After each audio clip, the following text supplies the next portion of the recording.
રાજ્યમાં આગામી 2 દિવસ ગરમીનો પ્રકોપ રહેવાનો છે। 3 તારીખ બાદ રાજ્યમાં તાપમાન 2 થી 3 ડિગ્રી ઘટવાનું છે। રાજ્યમાં કાળઝાળ ગરમી વચ્ચે વરસાદની આગાહી કરાઈ છે। તો રાજ્યમાં 3 થી 7 મે છૂટાછવાયા વરસાદની હવામાન વિભાગે આગાહી કરી છે। સૌરાષ્ટ્ર અને કચ્છમાં ગાજવીજ સાથે વરસાદ પડશે તેવી શક્યતાઓ વ્યક્ત કરી છે। તો આવતીકાલે દક્ષિણ ગુજરાતમાં માછીમારોને દરિયો ન ખેડવા માટે ખાસ સૂચના આપવામાં આવી છે। તો રાજ્યમાં ગાજવીજ સાથે ભારે પવન ફૂંકાવાની પણ આગાહી હવામાન વિભાગે કરી છે। તો રાજ્યમાં પવનની ગતિ 30 થી 35 કિલોમીटर प्रति कलाकની રહી શકે। महाराष्ट्र और कच्छ में डे 3 से लेकर डे 7 तक आइसोलेटेड प्लेसेस पे लाइट टू मॉडरेट रेन और साथ में थंडरस्टॉर्म की वार्निंग है। और जो थंडरस्टॉर्म की वार्निंग है उसमें जो विंड की स्पीड होगी वो 30 से 40 किलोमीटर पर आवर के आसपास रहने का पूर्वानुमान है। और इस मैक्सिमम टेम्परेचर की बात करेंगे तो मैक्सिमम टेम्परेचर आने वाले 2 दिनों में नो लार्ज चेंज में रहेगा। उसके बाद मैक्सिमम टेम्परेचर में 2 से 4 डिग्री की गिरावट का पूर्वानुमान है। और हम बात करेंगे फिशरमैन वार्निंग की, तो डे 2 कल के लिए साउथ गुजरात कोस्ट के लिए फिशरमैन की वार्निंग है। और जो विंड की स्पीड होगी वो 35 से 45 kmph और साथ में जो गस्टी विंड होगी वो 55 kmph के आसपास से रहने का पूर्वानुमान है। आने वाले मतलब डे 3 से लेकर डे 7 तक गुजरात रीजन और सौराष्ट्र में आइसोलेटेड प्लेसेस पे लाइट टू मॉडरेट रेन और साथ में थंडरस्टॉर्म की वार्निंग है। તો રાજ્યમાં આકરી ગરમી સાથે માવઠાની પણ આગાહી કરાઈ છે। 3 થી 10 મે સુધી રાજ્યમાં કમોસમી વરસાદની શક્યતાઓ વ્યક્ત કરવામાં આવી છે। હવામાન નિષ્ણાંત પરેશ ગોસ્વામીએ આગાહી કરી છે। અનેક વિસ્તારમાં ગાજવીજ પવન સાથે માવઠાની શક્યતાઓ કરાઈ છે। તો રાજ્યના અમુક વિસ્તારમાં કરા પડવાની પણ સંભાવનાઓ છે। આ અસ્થિરતાને કારણે 3 મે 2025 થી લઈ અને 10 મે 2025 દરમિયાન રાજ્યના મોટાભાગના વિસ્તારોની અંદર માવઠાના વરસાદ પડશે અને અમુક જગ્યાએ કરા પડવાની પણ શક્યતાઓ દેખાઈ રહી છે। ખાસ કરીને આ 3 થી 10 મે દરમિયાન જે અલગ અલગ વિસ્તારોમાં માવઠું થવાનું છે તેમાં મોટાભાગના સમય એવા હશે કે જેમાં બપોર પછીના સેશનની અંદર માવઠાના વરસાદો જોવા મળશે। અને ખાસ કરીને આ માવઠું છે રોજ એક વિસ્તારમાં નહીં પણ અલગ અલગ વિસ્તારોમાં જોવા મળશે। અને સૌથી વધારે આની તીવ્રતા છે એ ઉત્તર ગુજરાત, પૂર્વ કચ્છના ભાગો અને સૌરાષ્ટ્રના ભાગોની અંદર જોવા મળે તેવી શક્યતાઓ છે। ખાસ કરીને ઉત્તર ગુજરાતના જે ભાગો છે એમાં 3 અથવા તો 4 તારીખથી જ માવઠા પડવાની શરૂઆત થશે અને એમાં વાવ, થરાદ, બનાસકાંઠા, સાબરકાંઠા, પાટણ, મહેસાણા જેવા તમામ વિસ્તારોની અંદર આ માવઠું થઈ શકે છે। પૂર્વ કચ્છના ભાગો એટલે કે રાપર અને ભુજ, ભચાઉ જેવા વિસ્તારોની અંદર પણ 3 થી લઈ અને 6 તારીખ દરમિયાન માવઠાના ઝાપટા પડે તેવી શક્યતાઓ છે। તો ગોંડલ હાલ ઘણું જ ચર્ચામાં છે। ગોંડલના પાટીદાર વિવાદ મુદ્દે અલ્પેશ કથિરિયાએ નિવેદન આપ્યું છે। સુરતમાં સ્નેહ મિલન સમારોહમાં કથિરિયાએ નિવેદન આપ્યું। ગોંડલમાં 2 નંબરનું કેટલું થઈ રહ્યું છે તેના પુરાવા પણ અમે આપવાના છીએ। સૌરાષ્ટ્રમાં કહેવાય છે કે માની ગાળ કોઈ ન ખાય તેવી વાતો તેમણે જાહેર મંચ પરથી કરી છે। તો કાર્યકર્તાઓનો કોલર ન પકડી શકે તેવી તૈયારી સાથે અમે ફરી એકવાર ગોંડલ જવાના છે। ગણેશ જાડેજાએ ફેંકેલા પડકાર પર કથિરિયાએ પ્રતિક્રિયા આપી હતી। શું જો હુકમી લાવે છે ને અમે પુરાવા સાથે આપવાના છે। પુરાવા સાથે કે આ વિસ્તારમાં શું ચાલે છે, ક્યાં 2 નંબરના ધંધા ચાલે છે। સૌરાષ્ટ્રમાં કહેવત છે કે તમારા માને કોઈ પડકારે કે તમને કોઈ ગાળ આપે એ કોઈ ન ખાય, ગોળી ખાઈ લે, ગોળી ખાઈ લે। અને કોઈ મા ઉપર કહે કે કોઈ ગાળ આપે એ સૌરાષ્ટ્રનો એકય સમાજ ન કરે। અને હવે જ્યારે જશું ત્યારે અમારા એક પણ ગાડીને કોઈ નુકસાન નહીં થાય હું ખાતરી આપું છું। પણ હવે જ્યારે પણ જઈએ એક પણ ગાડી તો ઠીક, એક કાર્યકર્તાનો કોઈ કોલર પકડવાની તાકાત ન કરે એની પૂર્વ તૈયારી સાથે જવાના છે। કેમ કે એ જે દિવસો હતા એને સાબિત કરી બતાવ્યું કે ગોંડલમાં લુખાગીરી છે। અને હવે વાત અમદાવાદના હટકેશ્વર બ્રિજની કરીએ, જેને લઈ મોટા સમાચાર સામે આવ્યા છે। 2 વર્ષ બાદ ફરી બ્રિજને તોડવાનું ટેન્ડર બહાર પાડવામાં આવ્યું છે। 9 કરોડ 31 લાખ બેઝ પ્રાઇસ સાથે આ ટેન્ડર બહાર પડાયું છે। 22 મે ટેન્ડર ભરવાની અંતિમ તારીખ નક્કી કરાઈ છે। અગાઉ 110 કરોડના ખર્ચે નવો બ્રિજ બનાવવાનો હતો। બ્રિજ તોડી નવો બ્રિજ બનાવવાનું ટેન્ડર બહાર પાડવામાં પણ આવ્યું હતું। નવો બ્રિજ બનાવવાના 4 ટેન્ડર અત્યાર સુધીમાં બહાર પડી ચૂક્યા છે। કેસર બ્રિજ માટે અગાઉ પણ ટેન્ડર પાડવામાં આવ્યા હતા. ઘણીવાર ટેન્ડરો નીલ આવ્યા હતા, સિંગલ આવ્યા હતા. પરિણામે ત્યાંના લોકોની ખાસ માગણી અને ધ્યાનમાં રાખીને હાલ ગઈકાલે એક ટેન્ડર હાટકેશ્વર બ્રિજના ડિમોલિશન કરવા માટેનું महानगरपालिका द्वारा बाहर पाड़वामा आई है। अहमदाबाद म्युनिसिपल कॉरपोरेशन का भ्रष्टाचार का सबसे बड़ा नमूना यानी कि हाटकेश्वर ब्रिज, एक ऐसा ब्रिज जिसे सिर्फ 2 वर्षों में ही बंद कर देना पड़ा और बंद करने के बाद पिछले 1000 दिन के बाद अहमदाबाद म्युनिसिपल कॉरपोरेशन को अब याद आ रहा है कि वो भ्रष्टाचारी ब्रिज को तोड़ना है और एक नया टेंडर निकाला है। અને આગળ વાત કરીએ અમદાવાદના ચંડોળામાં સતત ત્રીજા દિવસે ડિમોલિશનની કામગીરી હાથ ધરવામાં આવી હતી. ગની પથ્થરવાળાના ઘર, દુકાનો સહિતના જે વિસ્તારો હતા ત્યાં ડિમોલિશન કરવામાં આવ્યું હોય અને સાથે જ ગની પથ્થરવાળાએ ગેરકાયદે જે લેબર કોલોની બનાવી હતી તેને પણ તોડી પાડવામાં આવી. 10 જેટલી નાની ઓડીઓ બનાવી હતી, લેબર કોલોની બનાવી હતી તેને તોડી નાખવામાં આવી છે. ગની પથ્થરવાળાએ જ્યાં જ્યાં મોટા પ્રમાણમાં ગેરકાયદે બાંધકામ કર્યું હતું તેના ઉપર આખરે બુલડોઝર ફેરવી દેવામાં આવ્યું છે. અમદાવાદમાં ત્રીજા દિવસે પણ ડિમોલેશનની જે કામગીરી છે તે શરૂ કરવામાં આવી છે. ગની પથ્થરવાલાનો પુત્ર હુસેન તેના નિવાસ સ્થાન સહિતના જે કન્સ્ટ્રક્શન સાઇટ સાથે જોડાયેલી જે કામગીરી હતી તેને અત્યારે તોડી પાડવામાં આવી રહી છે. પોલીસના ઉચ્ચ અધિકારીઓ પણ છે. ત્યારે એસીપી છે પ્રદીપસિંહ જાડેજા, એમની સાથે જ વાત કરીશું. એએમસી દ્વારા જે સૂચના આપવામાં આવેલી છે એ પ્રમાણે ગની પથ્થરવાલાનો જે ગોડાઉન છે અને જે એને એન્કરેજમેન્ટ કરેલું મોટા પ્રમાણમાં એનું જ એક ડિમોલેશન કરવાનું છે. બાકી પછી જે રીતે એએમસી દ્વારા સૂચના આપવામાં આવશે એ રીતે ડિમોલેશન કરવામાં આવશે. તમામ જે એએમસી દ્વારા સૂચના આપવામાં આવશે તે જ પ્રકારે કાર્યવાહી છે તે કરવામાં આવશે. પોલીસના ચુસ્ત બંદોબસ્ત સાથે અહીંયા જે ડિમોલેશનની કામગીરી છે જે ત્રીજા દિવસે પણ યથાવત જોવા મળી રહી છે. કેમેરામેન સાગર દેસાઈ સાથે દિવ્યા ચૌહાણ, સંદેશ ન્યૂઝ, અમદાવાદ. તો આજે ગુજરાતનો સ્થાપના દિવસ છે, પરંતુ બીજી બાજુ પાકિસ્તાન સાથે જે તણાવ ચાલી રહ્યો છે તેવામાં ગુજરાત સ્થાપના દિવસ પર ઇન્ડિયન નેવીનું આઈએનએસ સુરત યુદ્ધ જહાજ જે પહોંચ્યું હતું સુરતના હજીરા પોર્ટ પર પહોંચ્યું હતું. અદાણી પોર્ટ પર તેના સ્વાગત માટે ભવ્ય સમારોહનું આયોજન કરવામાં આવ્યું હતું. આ કાર્યક્રમમાં રાજ્યસભા સાંસદ ગોવિંદ ધોળકિયા સહિત અન્ય મહાનુભાવો ઉપસ્થિત રહ્યા હતા.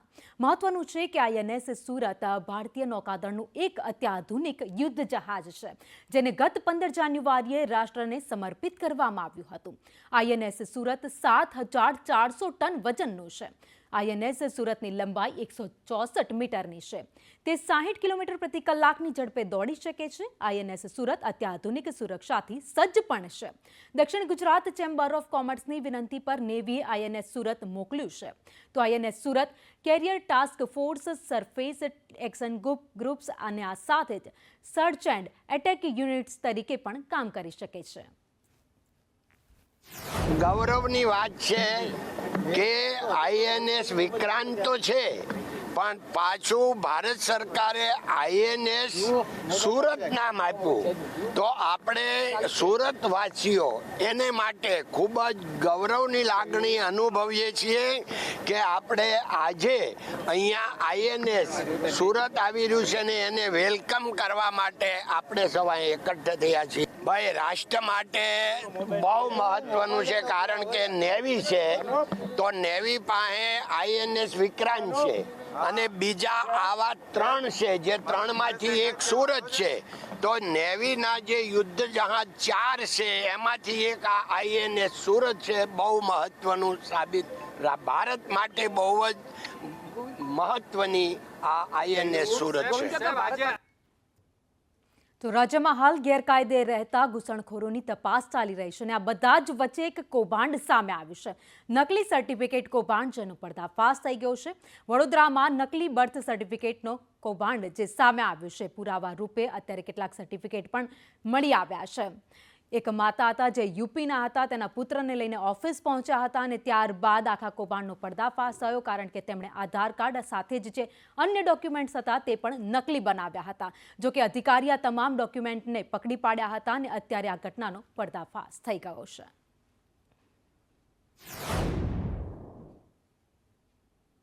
અને આગળ વાત કરીએ વડોદરાની એસએસજી હોસ્પિટલની જે મૂર્ખામી છે તે સામે આવી ગઈ છે। એસએસજી 8 લાખના કુલરનું 13.50 લાખ ભાડું ચૂકવશે। 50 જેટલા કુલર ભાડેથી લાવી વોર્ડમાં મુકાયા છે। એક કુલરનું દૈનિક ભાડું 300 રૂપિયા નક્કી કરાયું છે। 3 મહિને કોન્ટ્રાક્ટરને 13.50 લાખ ચૂકવવામાં આવશે। તો બજારમાં કુલરની ખરીદ કિંમત 17,000 રૂપિયા છે। 50 કુલરની ખરીદ કિંમત જોઈએ તો 8,50,000 જેટલી થાય છે। આઈસીયુમાં સેન્ટ્રલ એસી હોવા છતાં કુલર મૂકવામાં આવ્યા છે। સરકારની સૂચના બાદ દર્દીઓ માટે કુલર મુકાયા છે।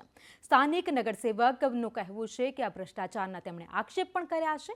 યોગ્ય તપાસ કરવામાં આવે તેવી માંગ કરાઈ રહી છે। જે દર્દીઓ ઓલરેડી કોઈને કોઈ બીમારીથી પીડાતા હોય છે તો એ લોકોને હીટસ્ટ્રોકની અસર ન જણાય અને ગરમીથી રાહત રહે એ માટે અમારી હોસ્પિટલના સત્તાવાળાઓ દ્વારા 50 કુલરની વ્યવસ્થા કરવામાં આવી છે, જે અમારી ઓપીડી એરિયા અને જરૂરિયાતવાળા વોર્ડ જેમ કે મેડિસિન વોર્ડ ત્યાં અમે ગોઠવડાવ્યા છે। વડોદરા અને મધ્ય ગુજરાતની સૌથી મોટી સરકારી હોસ્પિટલ એસએસજી હોસ્પિટલ કે જે પોતાની લાલિયાવાડી હોય કે બીજું ભ્રષ્ટાચાર હોય તેમાં અગ્રેસર હોય છે, વારંવાર વિવાદમાં આવે છે અને વધુ એક વિવાદ બહાર આવ્યો છે કુલરનો। ત્યારે સ્થાનિક નગરસેવક બાળુભાઈ સુરવે આપણી સાથે છે। બાળુભાઈ, આ જે કુલર દર્દીઓની સુવિધા માટે લાવ્યા છે એવું લાગે છે કે કોન્ટ્રાક્ટરની સુવિધા માટે લાવ્યા હોય, કારણ કે જેટલામાં તો કુલર અડધા ભાવે આવે એનાથી વધુ તો ભાડું આપવાની વાત છે, શું સામે આવ્યું? મધ્ય ગુજરાતની સૌથી મોટી એસએસજી સરકારી હોસ્પિટલ છે આપણી। 13.5 લાખ રૂપિયા ભાડું થાય। ઉપરથી સરકાર પૈસા મોકલે છે દર્દીઓને વ્યવસ્થા માટે, સારી વસ્તુ છે, પણ અહીંના એસએસજી હોસ્પિટલના જે વહીવટદાર છે એ ખોટી રીતે વહીવટ કે 13.5 લાખ રૂપિયાનું ભાડું 3 મહિનાનું આપવાનું, એના કરતાં 8-9 લાખમાં તો નવા કુલરો 50 નવા કુલર આવી શકે ના। અને હવે વાત કરીએ જૂનાગઢની, જ્યાં જિલ્લાના ચોકી ગામ પંચાયત ગામે ભાજપના જ તાલુકા પંચાયતના સદસ્ય દ્વારા મોટે પાયે ભ્રષ્ટાચાર થતા હોવાના આક્ષેપ કરાયા છે। ભાજપના સદસ્ય પ્રવીણભાઈ સોલંકી દ્વારા સરપંચ માટે ભ્રષ્ટાચાર અંગે અનેકો ફરિયાદ પણ કરવામાં આવી છે, જેમાં મનરેગા યોજના, ભૂગર્ભ ગટર યોજના અને ગામમાં દબાણ કરતા હોવાની પણ ફરિયાદ કરવામાં આવી છે। પરંતુ આજ દિન સુધી કોઈ પણ કાર્યવાહી કરવામાં ન આવતા ગામ લોકોમાં રોષ ફેલાયો છે। ત્યારે સંદેશ ન્યૂઝ દ્વારા આ સમગ્ર આક્ષેપોને લઈને ચોકી ગામ પંચાયતનું રિયાલિટી ચેકિંગ પણ કરવામાં આવ્યું હતું। એલઈડીમાં આજથી મહિનાથી પહેલા એ લોકોએ ખોટા મજૂરો તો નથી, ખોટા રોજકામ કરી અને પૈસા ઉપાડી લીધા છે અને સ્થળ ઉપર તપાસ કરતા ક્યાંય પણ એલઈડી લાગેલી નથી। અને મારા પતિએ જે અરજી કરી છે એમાં છેલ્લા 5 વર્ષથી એનો સંતોષ જ નથી થતો। જે ડીડીઓ સાહેબ વારંવાર ખોટા નિર્ણય લે છે એનાથી અમે ત્રાહીમાન। ના હું કઈ મજૂર કામમાં ગયો નથી, મારા ખાતામાં જમા છે ને તો હું સરપંચ ઘેર આવીને મને એકલી વાત કરી કે તારી ખાતાની બુક લઈ જજે ને સવારે મારા ખાતામાં પૈસા જમા છે। એલઈડી વચ્ચે ગ્રાન્ટ આવી હતી 1 લાખ રૂપિયો, અને એલઈડી અહીંયા નાખવાના ત્યાં આંબેડકર વિસ્તારમાં એલઈડી એક પણ નાખી નથી। 29 મંજૂરી હતી, એકેય નાખી નથી। અને 1 લાખ રૂપિયો ગ્રાન્ટ આવી એ પંચાયત દ્વારા સરપંચ સભ્ય જેના જે કોઈ હોય એ તમામે ફંડ ફાળો કરેલી। સોસખાડાના કેસમાં જો તપાસ ચાલુ છે, એમાંથી એસડીએમ શાખાના એક કર્મચારી શક્તિ ચાવડાને છૂટા કરવામાં આવેલ છે અને તલાટી વિરુદ્ધ ખાતાકીય તપાસ ચાલુ છે। સ્ટ્રીટ લાઇટ વાળો જે કેસ છે એમાં હજુ તપાસ બાકી છે। તપાસના અંતે જે પણ હશે, મનરેગા યોજનામાં જે તે સમયે મરણ થયેલના ખાતામાં પૈસા ગયેલ હતા તો એની રિકવરીની પ્રોસેસ ચાલુ છે અને સરપંચ વિરુદ્ધ 57 કરેલી હતી, જેનો કેસ પૂરો થઈ ગયેલો છે, જેમાં એમને તાકીદ આપીને। તો ગુજરાત યુનિવર્સિટી કુલપતિના નિવાસસ્થાને એનએસયુઆઈએ હોબાળો કર્યો છે। પ્રોફેસરને પ્રોત્સાહન રૂપે રૂપિયા અપાતા એનએસયુઆઈએ વિરોધ કર્યો હતો, ઉગ્ર હોબાળો કર્યો હતો। એનએએસીની વિઝિટ સમયે ડ્યુટી નિભાવવાને પૈસા આપ્યા હતા। ડ્યુટી નિભાવનાર પ્રોફેસરોને યુનિવર્સિટીએ વધુ રૂપિયા આપ્યા હોવાની વાતને લઈ વિરોધ કરવામાં આવ્યો હતો। પ્રોફેસર કર્મચારીઓને પગાર સિવાયના વધુ રૂપિયા અપાયા છે તેવા આક્ષેપ એનએસયુઆઈ દ્વારા કરવામાં આવ્યા હતા। પૈસા લૂંટવાનું બંધ કરો, બંધ કરો, બંધ કરો। નિર્જા ગુપ્તા હોશ में आओ, होश में आओ, होश में आओ।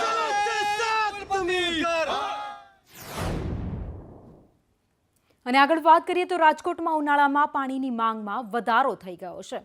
આજી ન્યારી ભાદર ડેમમાં પાણીનો જથ્થો જૂન સુધીનો છે. દૈનિક 400 MCFT પાણીનો જથ્થો વિતરણ થાય છે. તો હાલમાં જે વિતરણ થઈ રહ્યું છે તેનાથી જરૂરિયાત વધારે છે. પાણીની માંગ વચ્ચે મેયર નયનાબેન પેટડિયાએ નિવેદન પણ આપ્યું છે. માંગણી મુજબ ઘરે ઘરે 500 લીટર પાણીનું વિતરણ થઈ રહ્યું છે. લોકો સમજીને પાણીનો ઉપયોગ કરે, લોકો બિનજરૂરી પાણીનો બગાડ ન કરે તેવી તેમણે પણ અપીલ કરી છે. હાલ ચિંતાની કોઈ વાત નથી. વધુને વધુ લોકો રાજકોટમાં રહેવા માટે આવી રહ્યા છે. નવા વિસ્તારો ભળતા હોવાથી પાણીની ડિમાન્ડ પણ વધી ગઈ છે. પાણી છે એ કુદરતી સંપત્તિ છે. આનો બગાડ જરૂરિયાતથી વિશેષ ન કરવો જોઈએ. તો આપણે જ્યાં બહાર છે રોડ ધોવાનું જે બહેનો દ્વારા સફાઈનું આ કામ દરરોજ થતું હોય, ઘણી વખત શેરીમાં 2 વખત આ પાણી છંટકાર થતો હોય છે. અબોલ જીવને જ્યારે પીવાનું પાણી મળતું નથી હોતું, તો આવા ધોમધકતા ઉનાળાની અંદર આપણે આ પાણીનો બગાડ ઓછો કરીએ. રાજકોટમાં નોનવેજના વેચાણથી જાહેરાતથી વિવાદ સર્જાયો છે. RMC દ્વારા તાત્કાલિક અસરથી જાહેરાતો હટાવાઈ છે. બસ સ્ટોપ પર નોનવેજ ફૂડના લાગેલા જે બોર્ડ હતા તેને દૂર કરવામાં આવ્યા છે અને સાથે જ એડ એજન્સીને પણ નોટિસ આપવા માટે RMC આદેશ આપી દીધા છે. કોંગ્રેસે મનપા સામે બેદરકારીના પણ આક્ષેપ લગાવ્યા છે. રાજકોટ મહાનગરપાલિકાની ગંભીર બેદરકારી છે. રાજકોટના જે બસ સ્ટોપના જે સિટી સ્ટેન્ડ છે ત્યાં નોનવેજના બેનર લગાવવામાં આવ્યા છે. એ ખરેખર દુઃખની બાબત છે. ખરેખર રાજકોટ મહાનગરપાલિકાને, કોર્પોરેશનને આવા બેનર લગાવવાનો જોઈએ અને જો બેનર માનો તો બીજી કંપની લગાવે. નોનવેજની આ લોકો સરકાર વાતો કરે છે, આ ભાજપના શાસકો મોટી મોટી વાતો કરે છે. ખરેખર ગંભીર બાબત છે. આ બેદરકારી છે. જો આવનારા દિવસોની અંદર આ બેનર નહીં ઉતારે તો કોંગ્રેસ પક્ષ ઉતારવા આવશે.